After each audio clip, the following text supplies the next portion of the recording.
8 килограмм. 111 жолу парашют менен секирген улуу атамекендик согуштун ардагери Роман Калимулин учурда 94 жашта. Ал өзүнүн жаш курагына карабай азыр деле күбөлүгүчтү. Үйүндө көп жылдардан бери коен багып, аларды көбөйтүү менен алектенген ардагер азыр дагы чакан чарбачылыгын эрмектеп келет. Учурда коендору төл берип, алардын саны 50дөн ашып калган чагы. Ирина, оказывается, маленький.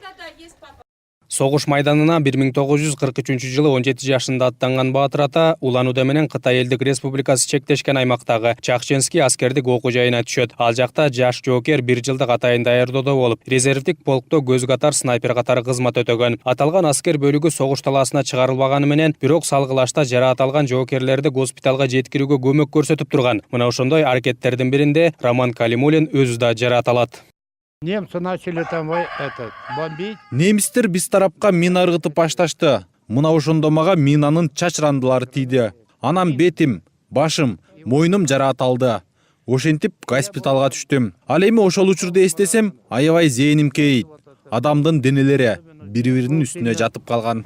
И вот тут. Госпиталда көпкө кармалып калган ардагер жеңиштин кубанычтуу кабарын ошол жактан угат. Кийин 1945 жылы жараатынан айыккан жаш жоокердин полку Кытайдын Манчжурия аймагына жөнөтүлөт деген буйрук келген. Ошентип Роман Калимулин Жапон баскынчыларынын Квантун армиясын шериктеш Кытай мамлекетинин аймагынан чыгаруу үчүн согуш майданына аттанган. 8 августа зашли. Первый эшелон. Биз 8 августта кирип бардык. Биринчи эшелон 7-синде кеткен. Мажурияда жапондордун тандалма аскери Квантун армиясы турган. Ошондо эгер немистер Москваны багындырышса, жапондор дароо чыгыш тараптан кирип келишмек. Мына ошол жапон аскерин биз Манчжуриядан сүрүп чыктык.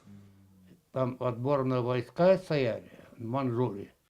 Роман Калимулин ал согуштан аман-эсен кайтып келип 1946 жылы Ош шаарындагы десанттык аскер бөлүгүнө ишке орношот. Баатыр атанын бала чагында алган музыкалык билиминин негизинде ал аскердик оркестрдин дирижеру катары эмгектенген. 20 жылдан ашуун музыка менен жан бирге болгон ардагер жоокерлик чагында ырдап жүргөн кайрыктарынан бизге да сөз берди. Отцветали яблони, груши, поплыли туманы над рекой. Выходила на берег Катюша, на высокий берег, на крутой. Аламат согушту өз көзү менен көргөн карыя бүгүнкү күнгө чейин ал күндөрдү унута албастыгын айтат. Өз учурунда ардагер дүйнөдө согуштун экинчи кайталанбасын тилеп, келечек муунду билим алууга чакырып кетти. Чтобы не было войны, это раз. Биринчиден согуш болбосун, тынчтыктын өкүмү сүрүп турушу абдан жакшы. Экинчиден жаштар окуштун, билимге умтулушсун. Владимир Ильич Ленин айткандай, окуу, жана окуу. Учиться, сказал Владимир Ильич Ленин.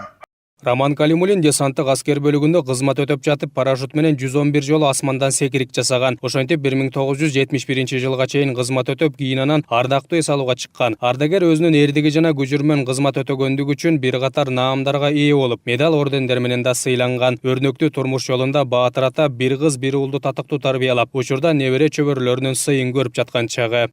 Адилет Иманов, Айдын Токтосунов, Ынтымак.